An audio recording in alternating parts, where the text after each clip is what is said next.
Hi guys, welcome back to my channel. इस video में हम लोग इलास्ट्रेशन 15 डिपार्टमेंट का करेंगे। अगर आपको पूरी कोर्स के लिए खुद को इनॉल करना है तो चैनल को सब्सक्राइब करके आप खुद का इनॉलमेंट कंप्लीट कर सकते हो। यहाँ पे देखो, दो डिपार्टमेंट है, रॉ मटेरियल और मैन्युफैक्चरिंग। फिनिश्ड गुड्स कौन बनाता है? Manufacturing department. जिसको रॉ मटेरियल कौन देता है? रॉ मटेरियल डिपार्टमेंट, ठीक है। और रॉ मटेरियल डिपार्टमेंट देखो सेलिंग प्राइस पे सामान देता है। इसको मैं लिख कर समझाती हूँ। देखो, फिनिश गुड्स कौन बनाता है? Manufacturing department. और मैन्युफैक्चरिंग डिपार्टमेंट को रॉ मटेरियल कौन देता है? Raw material department. Raw material department सामान देता है मैन्युफैक्चरिंग को, ठीक है या नहीं? और किस में सामान देता है? वो सेलिंग प्राइस पे सामान देता है। और ये मैन्युफैक्चरिंग डिपार्टमेंट फिर फिनिश गुड्स बनाता है, ठीक है। और क्या लिखा हुआ है? अपने को ट्रेडिंग और पीएल बनाना है। सबसे पहले ओपनिंग स्टॉक गिवन है तो ये पहले लिख लेते हैं। ट्रेडिंग में आएगा ओपनिंग स्टॉक, तो इधर लिखेंगे टू ओपनिंग स्टॉक 120 और 20, तो आएगा 140। फिर परचेज है तो टू परचेज अकाउंट 8,06,000, तो 8,06,000। फिर देखो सेल्स है, तो यहाँ पे लिखेंगे बाई सेल्स अकाउंट 880 180, तो टोटल कितना होगा देखते हैं। नेक्स्ट है मैन्युफैक्चरिंग एक्सपेंस, जो कि ट्रेडिंग में ही आता है। तो ट्रेडिंग में लिखेंगे मैन्युफैक्चरिंग एक्सपेंस। ये तो मैन्युफैक्चर करता ही नहीं है तो इसका है ही नहीं, तो इधर आ जाएगा 24,000। तो टोटल हो जाएगा 24,000। फिर सेलिंग एक्सपेंस कहाँ पे आएगा? पीएल में। तो इधर नीचे पीएल स्टार्ट करें, तो यहाँ हो जाएगा सेलिंग एक्सपेंस 1600 800 प्लस करेंगे तो 2400। फिर your material transferred to manufacturing department, ये ध्यान से समझना। देखो, योर मटेरियल सामान दे रहा है मैन्युफैक्चरिंग को, हाँ या ना? क्योंकि योर मटेरियल दे रहा है तो योर मटेरियल दे रहा है मतलब योर मटेरियल कहाँ लिखेगा? सेल की तरफ। और मैन्युफैक्चरिंग को मिल रहा है तो वो कहाँ लिखेगा? परचेज की तरफ। क्या ये बात क्लियर है क्या? योर मटेरियल डिपार्टमेंट सामान दे रहा है मैन्युफैक्चरिंग को, क्योंकि योर मटेरियल दे रहा है तो वो कौन सी तरफ लिखेगा? सेल की तरफ। और मैन्युफैक्चरिंग को मिल रहा है तो वो कहाँ लिखेगा? परचेज की तरफ। तो सेल की तरफ योर मटेरियल में लिखना है। सेल की तरफ योर मटेरियल में लिखना है, जो कि है 120। फिर देखो, परचेज की तरफ मैन्युफैक्चरिंग में लिखना है। परचेज की तरफ मैन्युफैक्चरिंग में लिखना है 120। ये लोग एक दूसरे को ट्रांसफर किए तो आप ट्रांसफर भी लिख सकते हो, या इंटर डिपार्टमेंटल ट्रांसफर भी लिख सकते हो, ठीक है। आपके बुक में ट्रांसफर है तो मैं ट्रांसफर लिख रही हूँ।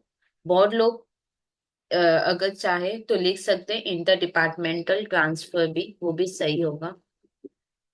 फिनेस देखो, क्लोजिंग स्टॉक गिवन है। क्लोजिंग स्टॉक तो ट्रेडिंग में आएगा, तो इधर लिखेंगे बाय क्लोजिंग स्टॉक 80,000 24,000 प्लस करेंगे तो इतना होगा। अब आगे देखो क्या गिवन है। बोलता है कि cost of closing stock of manufacturing department. Manufacturing department के पास जो भी क्लोजिंग स्टॉक है उसमें 75% रॉ मटेरियल से लिया हुआ है, ठीक है। मैन्युफैक्चरिंग डिपार्टमेंट के पास जो भी क्लोजिंग स्टॉक है उसमें 75% रॉ मटेरियल से लिया हुआ है। इसको देखो, मैं लिख कर समझाती हूँ। देखो, मैन्युफैक्चरिंग डिपार्टमेंट के पास manufacturing department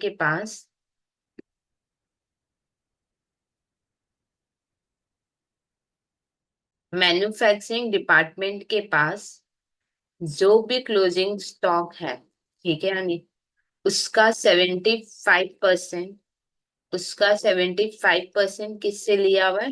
raw material department से लिया हुआ है। ठीक है, ये ध्यान रखना। ये चीज कहाँ पे काम आएगा? ये रिजर्व निकालने में काम आएगा। एक चीज ध्यान से समझो। जैसे रॉ मटेरियल डिपार्टमेंट ने सामान मैन्युफैक्चरिंग को दिया है प्रॉफिट में रख के, हाँ या ना? अब बताओ, एज अ कंपनी, कंपनी के लिए ये क्या होगा? कंपनी देखो, रॉ मटेरियल ने सामान दिया है मैन्युफैक्चरिंग को प्रॉफिट में, हाँ या ना? तो रॉ मटेरियल को तो प्रॉफिट हो गया, पर एज अ कंपनी, कंपनी को तो कोई ना प्रॉफिट हुआ है ना लॉस हुआ है, हाँ या ना? क्यों? क्योंकि रॉ मटेरियल ने उसी के ही डिपार्टमेंट को दिया है, कंपनी के ही डिपार्टमेंट को दिया है। अगर रॉ मटेरियल किसी बाहर वाले को देता तब कंपनी को एक्चुअल प्रॉफिट होता। यहाँ पे रॉ मटेरियल डिपार्टमेंट ने अपने ही डिपार्टमेंट को, दैट इज मैन्युफैक्चरिंग डिपार्टमेंट को प्रॉफिट में सामान दिया है। तो रॉ मटेरियल के लिए तो प्रॉफिट हुआ है, पर कंपनी के लिए कोई प्रॉफिट नहीं है, हाँ या ना? तो कंपनी क्या करेगी? क्लोजिंग स्टॉक रिजर्व निकालेगी, हाँ या ना? तो चलो हम लोग क्लोजिंग स्टॉक रिजर्व पहले निकालते हैं। अच्छा, क्लोजिंग स्टॉक रिजर्व हम लोग बाद में निकालेंगे, कुछ और पॉइंट है तो पहले उनको कंप्लीट कर लेते हैं। जैसे यहाँ पे लिखा है, in the preceding year, last year raw material department को ग्रॉस प्रॉफिट कितना हुआ है? 10%। ये एक बार लिख लेते हैं, फिर मैं समझाती हूँ क्या है। देखो, last year raw material department को कितना ग्रॉस प्रॉफिट हुआ है? 10%। एक बार इसको पेंडिंग में रखते हैं, मैं आपको आराम से समझाऊंगी कि ये सब चीज कहाँ लगेगा, ठीक है? जनरली ये स्टॉक रिजर्व है जो हम लोग बाद में देखेंगे। फिर देखो, सैलरी 5,000 है और इंश्योरेंस 1,600 है, जो कि मेरे को डिवाइड करना है सेल्स रेशियो में। तो पहले सैलरी और इंश्योरेंस लिख लेते हैं अपने। सैलरी इंश्योरेंस तो पीएल में आएगा, तो पीएल में लिखेंगे टू सैलरी अकाउंट। सैलरी कितना है? 5,000, और इंश्योरेंस है 1,600, और ये अपने को सेल्स रेशियो में डिवाइड करना है। तो यहाँ पे अपने लोग लिखेंगे सैलरी 5,000, जो कि अपने को सेल्स रेशियो में करना है। देखो, एक चीज ध्यान रखना। जैसे रॉ मटेरियल डिपार्टमेंट ने सामान मैन्युफैक्चरिंग को दिया है, हाँ या ना? तो रॉ मटेरियल ने सामान दिया है मैन्युफैक्चरिंग को, तो रॉ मटेरियल का ये टाइप का सेल है, हाँ या ना? पर जब भी आपको सेल रेशियो में बोलेगा ना कोई भी चीज को डिवाइड करने, तब आप डिपार्टमेंटल सेल को नहीं लोगे, ये आप ध्यान रखना, ठीक है?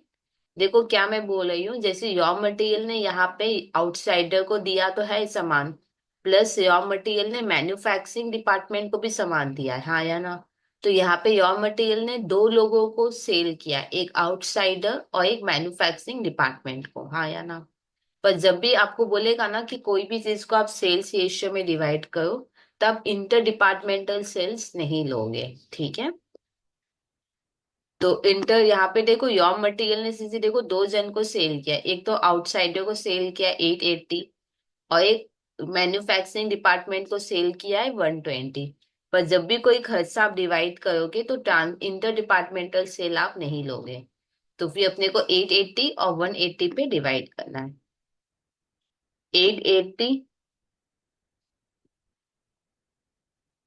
और कितना था? 880 और 180। तो कैसे करेंगे? 880 डिवाइडेड बाई टोटल कितना था? 880 डिवाइडेड बाई 3, 5, 1 करोड़, 3, 4, 5, 1 करोड़, 2, 4, 10,60,000 होगा, ठीक है या नहीं? तो डिवाइडेड बाई क्या होगा? 10,60,000। तो यहाँ पे लिखेंगे 10,60,000 इंटू 5,000। फिर यहाँ पे कहेंगे 1,80,000 डिवाइडेड बाई 10,60,000, 10,60,000 इंटू 5,000। इसको अपने लोग राउंड ऑफ कर लेंगे, जैसे ये हो जाएगा 4151, 4151, और ये हो जाएगा 849। ठीक है, तो 4151 लिख लेते हैं यहाँ पे, 4151, 849। अब इंश्योरेंस को भी डिवाइड करना है। इंश्योरेंस, इंश्योरेंस है 1600, और सेल्स रेशियो में करना है।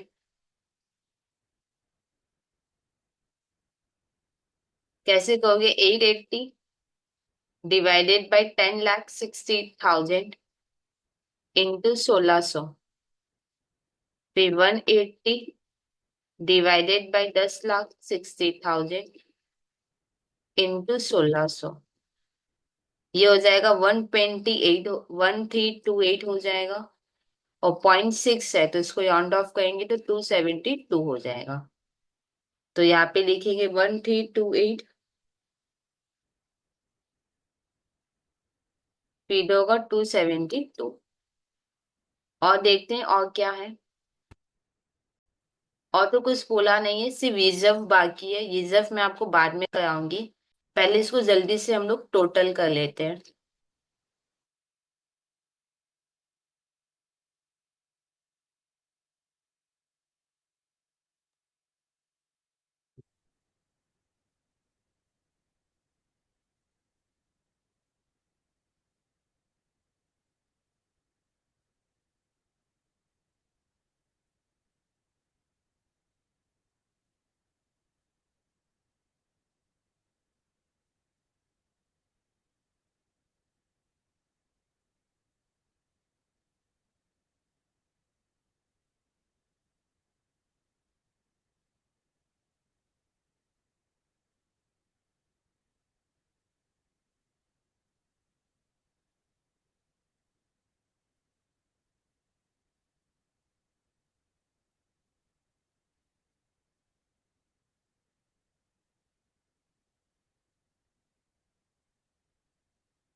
इसका तो टोटल ही लिख लो, 194।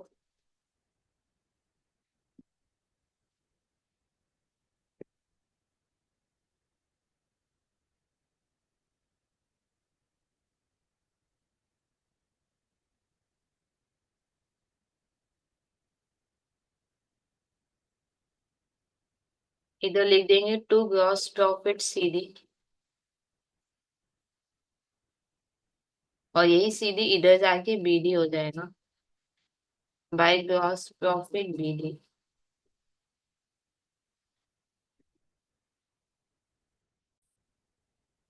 अब इसको टैली करेंगे।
दोनों का प्लस करके लिख देंगे।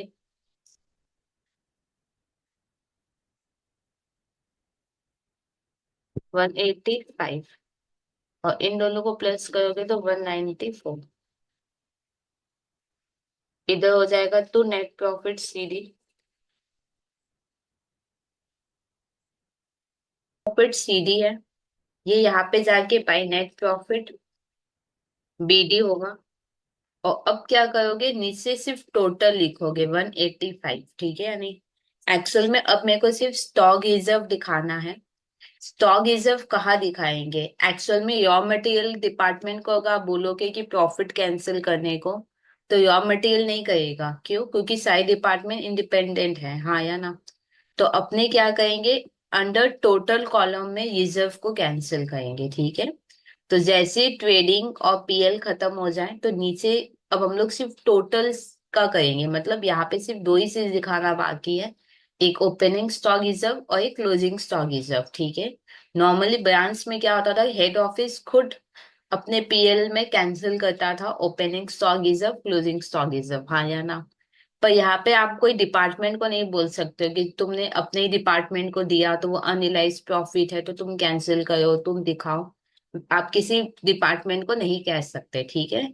तो कंपनी खुद अपने पीएल में अनरियलाइज्ड प्रॉफिट को क्या करेगा, कैंसिल करेगा।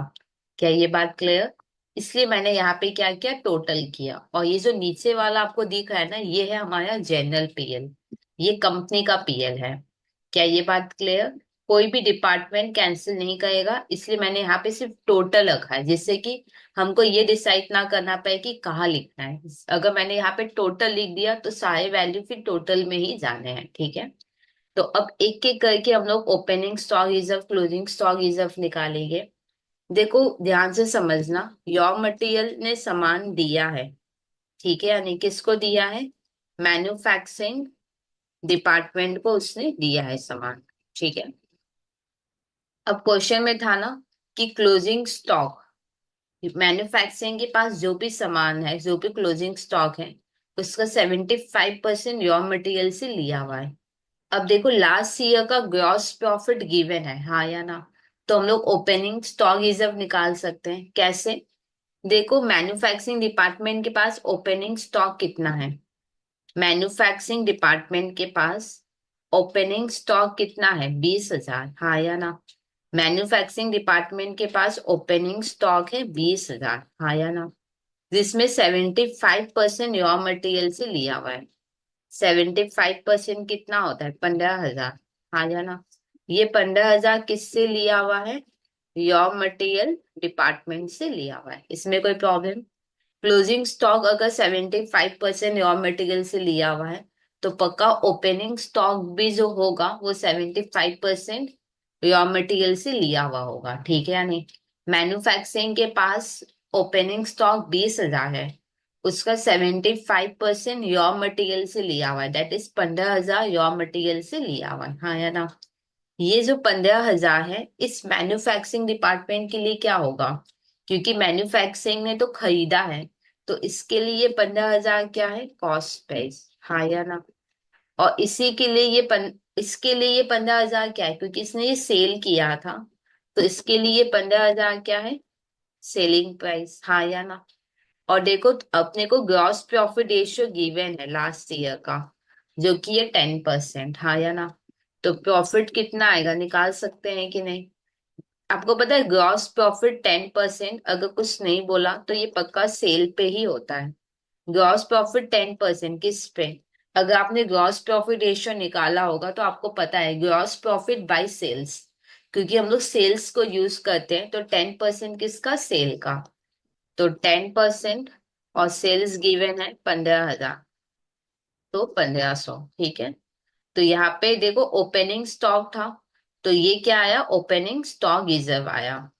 तो मेरा ओपनिंग स्टॉक रिजर्व हो गया है 1,500। एक बार मैं फिर बोल रही हूँ, ध्यान से समझना। मैन्युफैक्चरिंग के पास ओपनिंग स्टॉक 20,000 है, जिसमें 75% रॉ मटेरियल्स डिपार्टमेंट से लिया हुआ है। तो रिजर्व जो निकलेगा वो 15,000 पे निकलेगा। 15,000 मैन्युफैक्चरिंग के लिए क्या है, क्योंकि मैन्युफैक्चरिंग ने खरीदा है तो इसके लिए कॉस्ट प्राइस हुआ। रॉ मटेरियल ने तो दिया था 15,000, तो इसके लिए ये हुआ सेलिंग प्राइस। अपने को लास्ट ईयर का ग्रॉस प्रॉफिट गिवन है 10%। 10% किसका, कुछ नहीं बोला, पक्का सेल्स, क्योंकि ग्रॉस प्रॉफिट रेशियो सेल्स पे ही निकलता है। तो फिर इस हिसाब से प्रॉफिट कितना हुआ, 10% इंटू 15,000, 1,500। तो क्योंकि ये ओपनिंग स्टॉक था, तो जो प्रॉफिट आएगा उसको अपने लोग क्या बोलेंगे, ओपनिंग स्टॉक रिजर्व। क्या ये बात क्लियर है कि नहीं?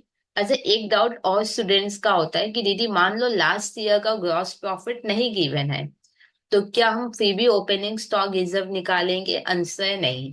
अगर आपको लास्ट ईयर का ग्रॉस प्रॉफिट गिवन हो तभी आप स्टॉक रिजर्व निकाल ओपनिंग स्टॉक रिजर्व निकालोगे, अदरवाइज आप नहीं निकालोगे। क्या ये बात क्लियर? तो ओपनिंग स्टॉक रिजर्व कितना आया? 1500। देखो ओपनिंग स्टॉक इधर होता है तो उसका लोडिंग कहाँ पे आएगा? Opposite side. तो यहाँ पे अपने लोग लिखेंगे by opening stock reserve account 1500। फिर इसी तरीके से हम लोग क्लोजिंग स्टॉक का भी कर लेंगे। देखो मैन्युफैक्चरिंग डिपार्टमेंट के पास कितना क्लोजिंग स्टॉक है? मैन्युफैक्चरिंग डिपार्टमेंट के पास कितना क्लोजिंग स्टॉक है? ये देखो मैन्युफैक्चरिंग डिपार्टमेंट के पास क्लोजिंग स्टॉक है 24,000, हाँ या ना? 24,000 में से 75% रॉ मटेरियल का लिया, रॉ मटेरियल से लिया हुआ है। तो कितना होगा? 24,000 का 75%, 18,000 उसने किससे लिया? रॉ मटेरियल डिपार्टमेंट से लिया है। 18,000 इसके लिए क्या है? क्योंकि इसने तो खरीदा है मैन्युफैक्चरिंग में, तो इसके लिए ये हुआ कॉस्ट प्राइस, हाँ या ना? और इसके लिए ये 18,000 क्या है? सेलिंग प्राइस, हाँ या ना? अब अपने को इसका क्या निकालना होगा? GP ratio. देखो इसने प्रॉफिट, देखो इसने ना सेलिंग प्राइस पे दिया था, रॉ मटेरियल ने सामान मैन्युफैक्चरिंग को सेलिंग प्राइस पे दिया था, तो इसने पक्का प्रॉफिट अर्न किया होगा। तो कौन सा प्रॉफिट लेंगे? Gross profit percent. तो अपने को यहाँ पे ग्रॉस प्रॉफिट परसेंट पहले निकालना है, ठीक है? कैसे निकालोगे? फॉर्मूला क्या होता है? Gross profit by sales into 100। किसका ग्रॉस प्रॉफिट लेना है? रॉ मटेरियल का। रॉ मटेरियल ने देखो कितना ग्रॉस प्रॉफिट किया है। रॉ मटेरियल का ग्रॉस प्रॉफिट है 160। तो यहाँ पे हम लोग लिखेंगे 160 डिवाइडेड बाय सेल्स। अब देखो रॉ मटेरियल को प्रॉफिट तो हुआ है 160, रॉ मटेरियल ने सामान सेल किया तभी तो प्रॉफिट हुआ है। ये देखो रॉ मटेरियल ने किन किन को सेल किया? एक तो रॉ मटेरियल ने आउटसाइडर को सेल किया और एक अपने डिपार्टमेंट को सेल किया, हाँ या ना? आपको पता है उसने अपने डिपार्टमेंट को भी सेलिंग प्राइस पे सेल किया था, तो उसको प्रॉफिट इस पे भी हुआ होगा। ये जो ग्रॉस प्रॉफिट 160 हुआ है ये सेल की वजह से हुआ है, हाँ या ना? रॉ मटेरियल डिपार्टमेंट ने आउटसाइडर को तो सेलिंग प्राइस पे सेल किया था, डिपार्टमेंट को भी उसने सेलिंग प्राइस पे सेल किया था, हाँ या ना? तो ग्रॉस प्रॉफिट इन दोनों के वजह से आया है। क्या ये बात क्लियर? रॉ मटेरियल को जो प्रॉफिट हो रहा है वो सेल के वजह से हुआ है। और सिर्फ उसने सिर्फ इसको सेलिंग प्राइस पे सेल नहीं किया, उसने अपने डिपार्टमेंट को भी सेलिंग प्राइस पे सेल किया, क्योंकि इसको भी उसने सेलिंग प्राइस पे सेल किया तो ग्रॉस प्रॉफिट इसके वजह से भी आया है। तो ग्रॉस प्रॉफिट प्रॉफिट जो है वो इन दोनों की वजह से आया है। तो नीचे क्या लिखेंगे? 880, 880 प्लस 120 इंटू 100, ठीक है? तो सॉल्व करो कितना आएगा? 160 डिवाइडेड बाई 880 प्लस 120 कितना होता है? 10 लाख इंटू 100। तो कितना होगा? 16%, ठीक है?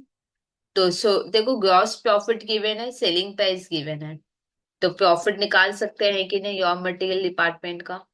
16% किसका? डेफिनेटली सेल का, क्योंकि हमने सेल यूज किया था। और सेलिंग प्राइस गिवन है 18,000।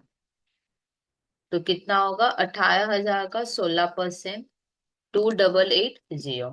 अब क्योंकि क्लोजिंग स्टॉक पे प्रॉफिट था तो ये हो गया क्लोजिंग स्टॉक रिजर्व, जो कि ये 2880। अब आप एक बोलो, एक डाउट आपका होगा कि दीदी बुक में तो एक अल्टीमेट अमाउंट लिया था। आप अल्टीमेट अमाउंट भी ले सकते हो या आप opening stock reserve closing stock reserve भी लिख सकते हो, कुछ भी गलत इसमें नहीं है, ठीक है? तो to closing stock reserve account 2880। अब अपने तो इसको टैली करेंगे।